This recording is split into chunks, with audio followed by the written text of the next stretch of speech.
오늘은 지난 한 해 동안 하나님이 우리에게 베풀어 주신 은혜를 기억하고 감사하는 추수감사 주일로 지키고 있습니다. 오늘 추수감사 주일로 지키면서 하나님에게 더 큰 감사의 조건이 하나 있다는 생각을 좀 갖게 됐습니다. 우리가 지금 코로나로 인해서 어려운 시간을 보내고 있습니다. 그래도 백신 접종이 잘 이루어져서 정부에서 위드 코로나로 전환을 했습니다. 그래서 이제 성전에 좌석수의 50%가 모여서 예배를 할 수 있게 됐습니다. 우리 교회는 좌석이 넉넉해서 50% 지침을 따라도 코로나 이전의 인원만큼이 모일 수가 있습니다. 그것도 큰 은혜라고 생각을 합니다. 이제는 성전 예배를 회복할 수 있는 환경이 만들어졌다고 하는 것인데 여러분들이 예배를 사모하시고 또 성전 예배 회복을 위해서 또 열심히 참여하시고 또 함께 기도해 주시면 감사하겠습니다. 또 하나는 목장이 좀 회복이 돼야 되는데 아직도 여러 가지 제약 조건들이 있습니다. 그래서 코로나가 더 잔잔해지고 우리가 목장으로도 모일 수 있도록 그렇게 기도해 주시면 또 감사하겠습니다.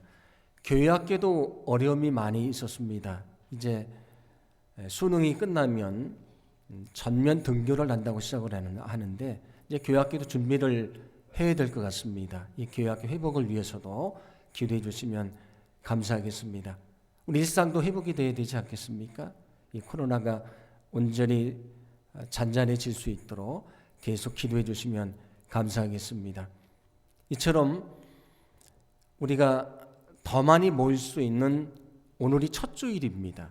이 첫 주일에 추수감사 예배로 드린다고 하는 것, 이것이 우리가 오늘 예배를 드리면서 하나님 앞에 더 감사할 일이 아닌가 그런 생각을 하게 됐습니다. 우리 일상이 회복되고 예배가 회복되고 목장이 회복되고 또 교회 학교 회복될 수 있도록 함께 기도해 주시면 감사하겠습니다. 오늘 말씀은 출애굽을 할 이스라엘 백성들이 이제 가나안 땅에 들어가서 무엇을 해야 되는지를 가르쳐 주시는 말씀입니다. 오늘 2절과 3절 말씀을 함께 봉독합니다. 내 하나님 여호와께서 내게 주신 땅에서 그 토지의 모든 소산의 만물을 거둔 후에 그것을 가져다가 광주리에 담고 내 하나님 여호와께서 그의 이름을 두시려고 택하신 곳으로 그것을 가지고 가서 그때 제사장에게 나아가 그에게 이르기를 내가 오늘 당신의 하나님 여호와께 아뢰나이다.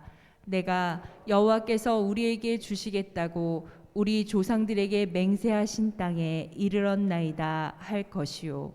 아멘. 자, 그들이 가나안 땅에 들어가서 농사를 짓고 수확을 얻게 되면 그것의 만물은 첫 열매를 말합니다. 그 첫 열매를 제사장에게 가져와서 제사장으로 하여금 하나님에게 예물로 드리게 하라, 그런 말씀입니다. 그러면서 이런 고백을 하라고 말씀하는데 우리가 하나님께서 우리의 조상들에게 주시겠다고 약속하신 땅에 이르게 되었습니다. 이렇게 고백하라고 말씀을 합니다. 이처럼 첫 열매를 드리면서 고백을 해야 되는 이유가 있습니다. 뒤에 나오는 5절과 6절 말씀 보시면 이스라엘 백성들이 애굽에 가서 번성을 했지만 학대를 받고 중노동에 시달렸다고 말씀을 하거든요. 그때 이스라엘 백성들이 어떻게 했는가? 성경은 이렇게 말씀합니다. 7절부터 9절 말씀인데 함께 봉독합니다. 우리가 우리 조상의 하나님 여호와께 부르짖었더니 여호와께서 우리 음성을 들으시고 우리의 고통과 신고와 압제를 보시고 여호와께서 강한 손과 편 팔과 큰 위엄과 이적과 기사로 우리를 애굽에서 인도하여 내시고 이곳으로 인도하사 이 땅 곧 젖과 꿀이 흐르는 땅을 주셨나이다. 아멘. 그들이 고통 중에 간절히 기도했다고 말씀을 합니다. 그때 하나님이 어떻게 하시는가? 큰 능력의 손으로 그들을 애굽에서 이끌어내셨다고 말씀을 합니다. 우리가 잘 아는 대로 날마다 하늘에서 만나를 내려주시고요, 그들을 먹여주셨습니다. 그들이 목마를 때에 반석에서 물이 솟게 하시고요, 마른 목을 적셔주십니다. 많은 전쟁을 하고 위험이 찾아왔습니다. 그때마다 하나님이 그들을 지켜주셨다고 성경은 분명하게 말씀해 줍니다. 그리고 마침내 요단강을 건너게 하시고요, 그 땅에 있었던 이방 민족들을 다 물리치게 하시고 가나안 땅을 얻게 하셨습니다. 그리고 이제 평안하게 농사를 졌습니다. 소출을 얻게 됐습니다. 이 얼마나 놀라우신 하나님의 은혜입니까? 그래서 첫 소출을 드리면서 하나님 앞에, 하나님, 출애굽부터 농사의 열매까지 다 하나님의 은혜입니다. 이 과정 속에 하나님의 은혜가 아닌 것은 아무것도 없습니다. 모든 것이 다 하나님의 은혜입니다. 그런 고백으로 이런 예물을 드리라고 말씀하고 있는 것입니다. 그런데 이스라엘 민족만이 아닙니다. 우리 인생을 생각하면 우리 인생의 모든 것이 다 하나님의 은혜입니다. 우리는 하나님의 은혜로 살아가고 있습니다. 그러므로 우리도 오늘 주님께서 이스라엘 민족에게 말씀하셨던 것처럼 우리를 향하신 하나님의 은혜를 깨닫고 은혜를 기억하고 은혜에 감사하며 살아가야 될 줄로 믿습니다. 여러분, 하나님의 은혜를 기억하며 감사하시기 바랍니다. 우리가 생명을 가지고 살지 않습니까? 이 생명을 주신 분이 하나님이십니다. 햇볕이 없으면, 물이 없으면, 공기가 없으면 살 수 없지 않습니까? 우리는 돈을 주고 산 것이 아닙니다. 하나님이 나를 위해 주신 것입니다. 땅에서 나는 산물을 먹으며 살아가는데 땅을 주신 분도 하나님이시고요, 열매를 주신 분도 하나님이십니다. 우리가 옷을 입고 살아가는데 옷의 재료도, 우리가 사는 집의 재료도 다 하나님이 주신 것입니다. 모든 것이 하나님의 은혜이고 하나님의 은혜로 산다고 하는 것입니다. 그래서 사도행전 17장 25절은 이렇게 말씀합니다. 함께 봉독합니다. 그분은 모든 사람에게 생명과 호흡과 모든 것을 주시는 분이십니다. 아멘. 생명과 호흡과 모든 것을 주신 분이 하나님이십니다. 내게 있는 것 중에 하나님이 주시지 않은 것은 아무것도 없는 것입니다. 우리 일상 속에 하나님의 은혜가 있습니다. 여러분, 얼마나 그 은혜를 느끼십니까? 얼마나 그 은혜에 감사하십니까?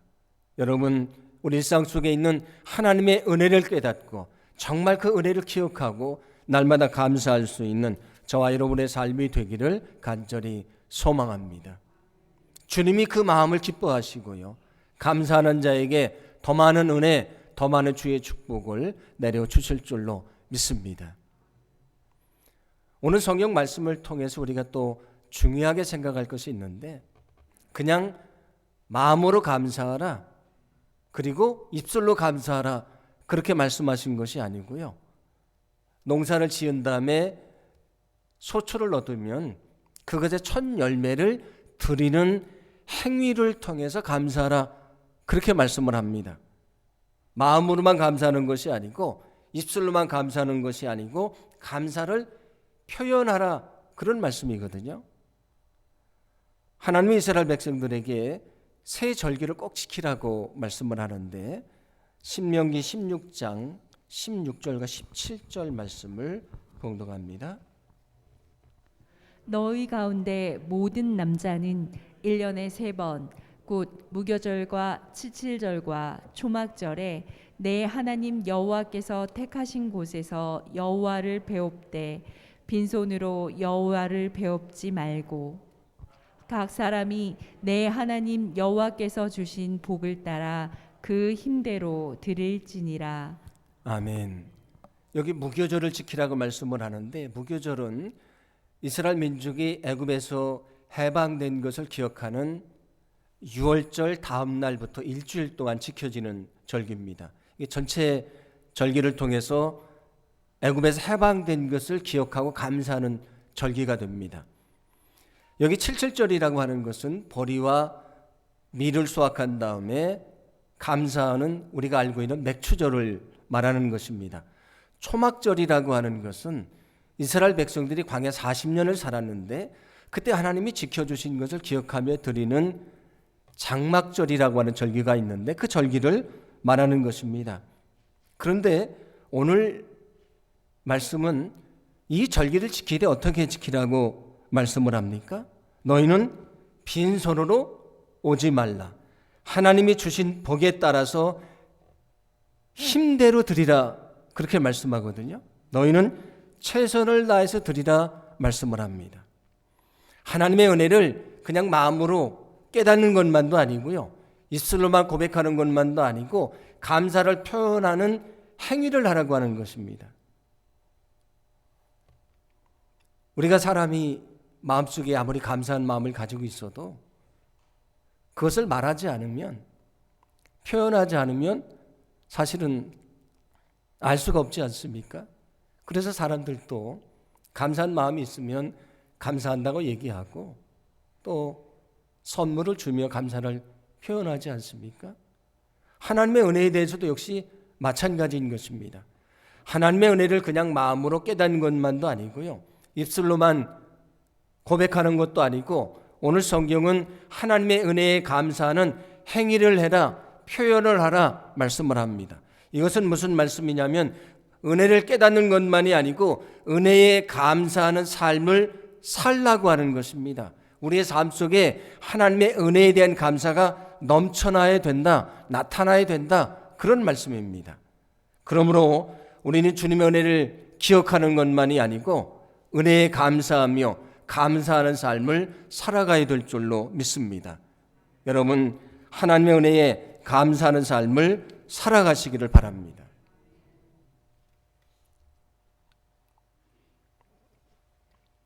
그러면 어떻게 하나님의 은혜에 감사하는 삶을 살 수 있는가? 우리가 11조를 드리고 각종 예물을 드리지 않습니까? 그 예물 속에는 무엇이 담겨져 있습니까? 하나님이 주신 은혜에 대한 감사가 담겨져 있습니다. 11조 같은 경우는 하나님이 내게 모든 것을 다 주셨다고 하는 것에 대한 감사의 표현이지 않습니까? 우리의 예물 속에 감사가 담겨져 있습니다. 오늘도 우리가 추수감사 예물을 드리며 예배를 드리지 않습니까? 예물 속에 우리의 감사가 담겨져 있습니다. 그러므로 하나님의 은혜를 기억하고 우리가 정성스럽게 예물을 드림으로 그 예물을 통해서 하나님의 은혜에 감사해야 될 줄로 믿습니다. 그래서 오늘 성경도 그 첫 열매를 하나님에게 정성스럽게 드려라 말씀하는 것입니다. 오늘 성경이 첫 열매를 드리라고 말씀을 하는데 우리가 일주일이 7일이지 않습니까? 근데 7일의 첫날이 언제죠? 달력을 보시면 제일 첫날은 주일입니다. 빨간색으로 되어 있는 주일입니다. 그게 첫날입니다. 일주일의 첫날은 주일입니다. 우리는 첫 열매를 드리는 것처럼 이 주일을 주님께 드림으로 일주일을 거룩하게 살기를 소망합니다. 그래서 우리가 주일을 지키고요. 우리가 주일에 열심히 예배를 하지 않습니까? 우리가 주일을 지키고 열심히 예배할 때에 그 예배가 하나님의 은혜에 대한 감사가 된다는 것을 기억하시기를 바랍니다. 주일 예배만이 아니죠. 우리가 드리는 많은 예배들이 있습니다. 예배 속에 하나님의 은혜에 대한 감사가 담겨져 있습니다. 여러분, 예배를 열심히 사모하시고요. 예배 자리에 열심히 참여하시고 예배를 통해서 하나님의 은혜에 감사할 수 있는 거룩한 삶이 되기를 간절히 소망합니다. 골로새서 3장 16절을 보시면 찬양으로 감사하라 그렇게 말씀을 합니다. 우리가 하나님의 은혜를 기억하고 감사 찬양을 드리지 않습니까? 오늘도 찬양대가 감사 찬양을 드렸습니다. 여러분, 날마다 은혜를 기억하며 찬양으로 감사하기를 간절히 소망합니다. 또 무엇으로 감사할 수 있는가? 우리는 기도로 감사할 수 있습니다. 특히 하루 삶을 마치면서 하루를 되돌아보면 얼마나 많은 하나님의 은혜가 있습니까? 하나님, 오늘 하루도 주님의 은혜로 살았습니다. 하나님의 은혜에 감사합니다.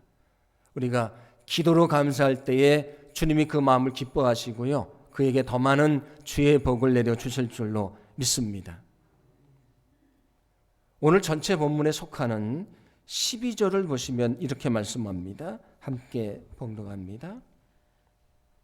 셋째 해 곧 11조를 드리는 해에 내 모든 소산의 11조 내기를 마친 후에 그것을 레위인과 객과 고아와 과부에게 주어 내 성읍 안에서 먹고 배부르게 하라. 아멘. 여기 셋째에 곧 11조를 드리는 해, 그렇게 말씀을 하거든요. 물론 11조는 매년 드리는 것이지만 안식년은 7년 단위로 돌아옵니다. 그 안식년을 기준으로 해서 셋째 해 그리고 여섯째 해에 드리는 11조를 오늘 말씀하고 있는 셋째 해 11조라고 얘기를 합니다. 그런데 이 11조는 어떻게 사용하라고 말씀을 하냐면 객과 고아와 과부들에게 나누어 주라고 말씀을 합니다. 외국인과 고아와 과부처럼 어려운 이웃을 위해 11조를 사용하라, 그런 말씀이거든요. 근데 11조가 뭐라고 말씀드렸습니까? 모든 것이 하나님에게서 왔다는 것을 기억하고 감사하는 예물이지 않습니까? 근데 예물을 이웃을 위해 사용하라고 말씀을 합니다. 이것은 뭘 말씀하는 것이냐면 우리가 어떻게 하나님의 은혜에 감사하며 살 수 있는가? 드려진 예물이 가난한 이웃을 위해 사용되는 것처럼 우리가 하나님의 은혜를 받았지 않습니까?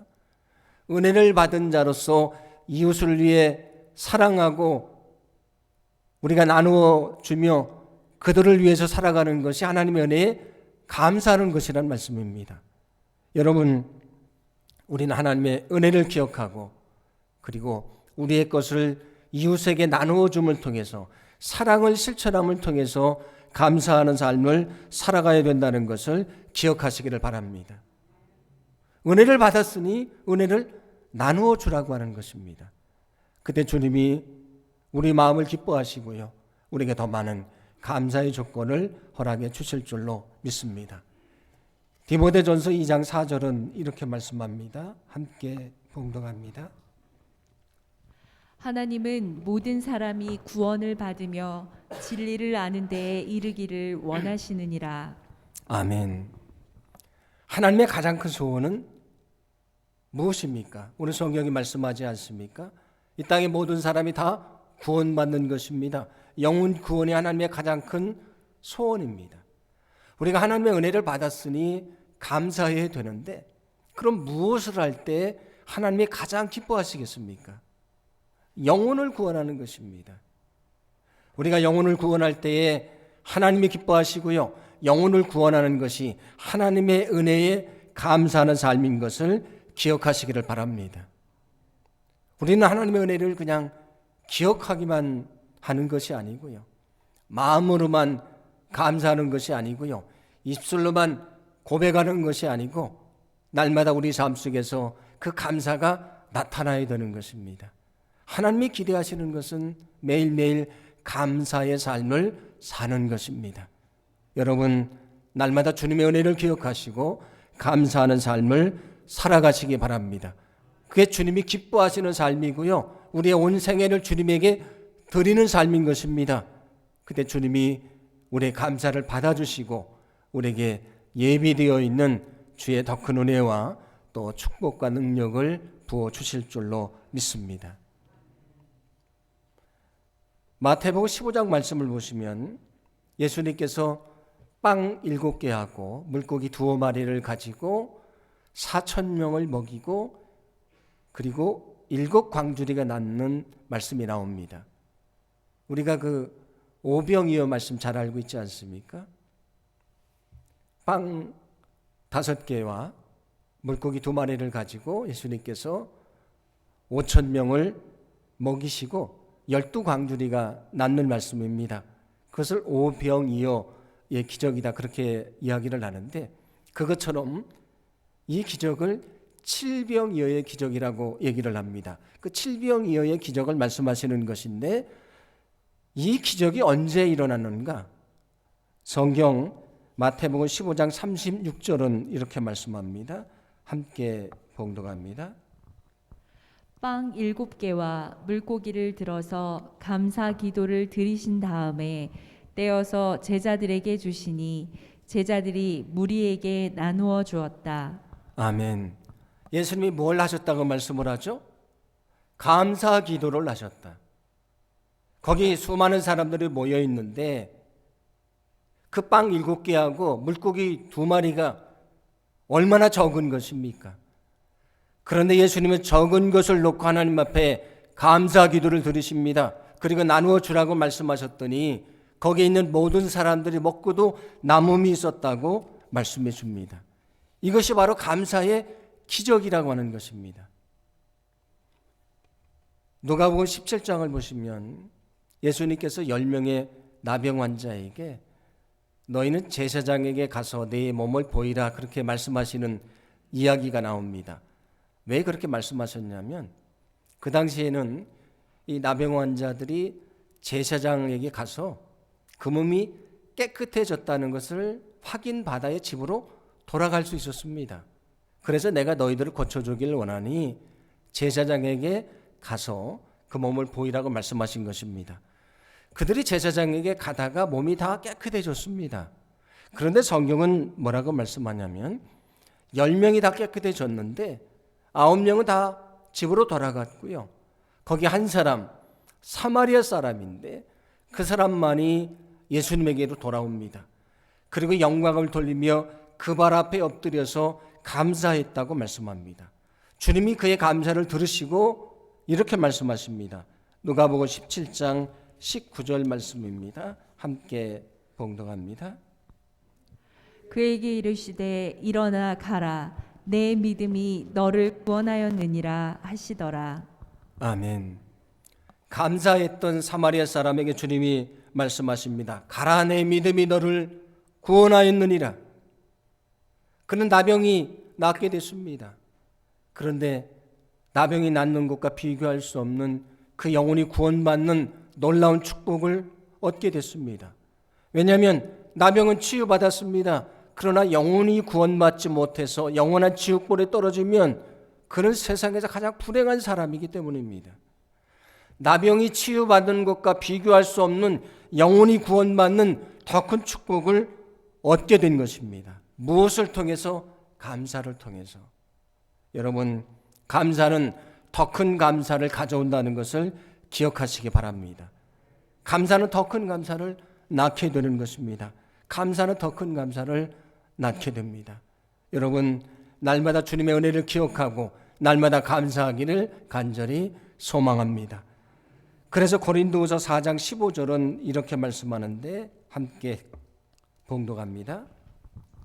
이는 모든 것이 너희를 위함이니 많은 사람의 감사로 말미암아 은혜가 더하여 넘쳐져 하나님께 영광을 돌리게 하려 함이라. 아멘.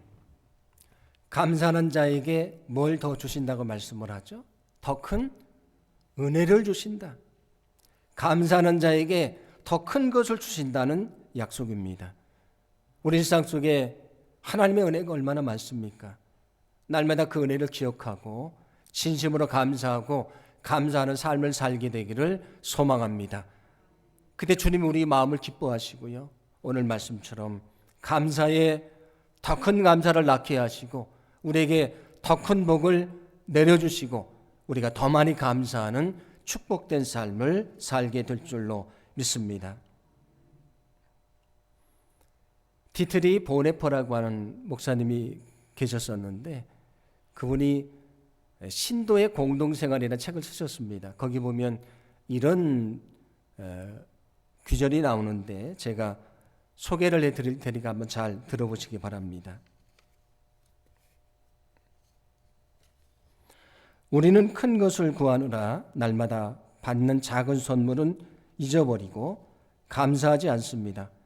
그러나 하나님으로부터 온 작은 것을 감사한 마음으로 받으려고 하지 않는 사람에게 하나님이 어떻게 큰 것을 맡길 수 있겠습니까?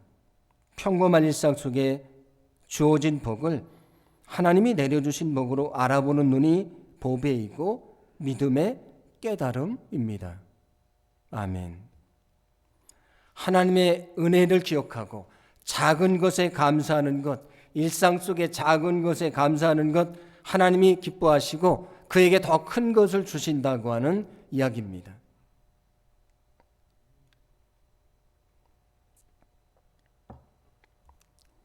제가 치료를 오랫동안 받으면서 좀 일상 속에 불편한 것들이 몇 가지가 좀 있습니다. 첫째는 눈이 좀 나빠졌습니다. 그래서 저 뒤에 있는 그 글씨가 제가 안 보입니다. 그래서 여기를 보고 제가 하고 있고요. 그러니까 눈이 좀 나빠졌습니다. 그리고 듣는 것도 좀 옛날만큼 듣지를 못합니다. 그래서 혹시 저에게 뭐라고 말씀하셨는데 제가 못 알아듣고 못 듣고서 대답을 하지 않으면 저 목사님이 날 무시하는가?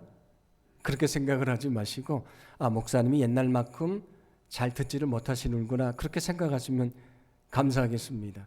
저는 엘리베이터를 탔는데 어떤 성도님이 뭐라고 말씀하시는데 제가 들리지를 않았습니다. 그래서 뭐라고 대답해야 될지 고민을 한 적이 있었습니다. 듣는 것도 좀 어렵고요. 그 다음에 손이 좀 저리다 보니까 글씨를 쓰는 게 좀 어렵습니다. 사실은 제가 글씨를 아주 잘 씁니다. 제 고향이 충남 예산인데 예산에 유명한 분이 있는데 추사 김정희 선생님이 그 예산이 고향입니다. 거기 가면 그분의 고향 집이 있습니다. 그래서 붓글씨 대회가 많이 열렸었는데 제가 초등학교, 중학교, 고등학교 때 학교 대표로 붓글씨 대회를 갔는데 제가 예산에서 1등을 했습니다. 안 믿으셔도 괜찮습니다. 진짜입니다. 제가 예산에서 학생 중에 붓글씨를 제일 잘 썼습니다. 근데 지금은 펜을 잡고 글씨 쓰는 게 좀 어렵습니다. 타자도 제가 잘 치는데 옛날만큼 잘 치지 못하고 오타가 많이 납니다. 어떤 때는 한 문장을 쓰면 오타 난 게 더 많을 때도 있습니다. 손이 저린 게 좀 어렵고요. 발도 저리다 보니까 걷는 게 좀 어렵습니다. 특히 계단을 오르락 내리락 하는 게 참 어려운데 그래도 생각해 보면 감사한 게 있습니다. 왜냐하면 제가 사는 사택이 이 성전 안에 있다 보니까 엘리베이터를 타고서 이동을 합니다. 그게 감사한 것이죠.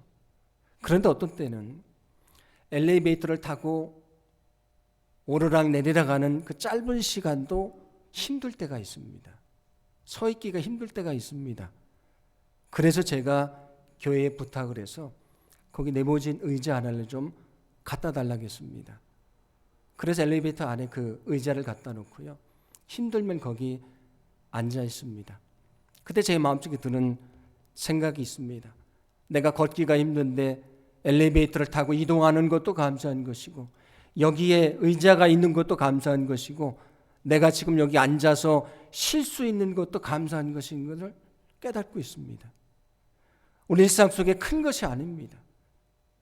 우리 일상의 작은 것 속에 다 하나님의 은혜가 있습니다.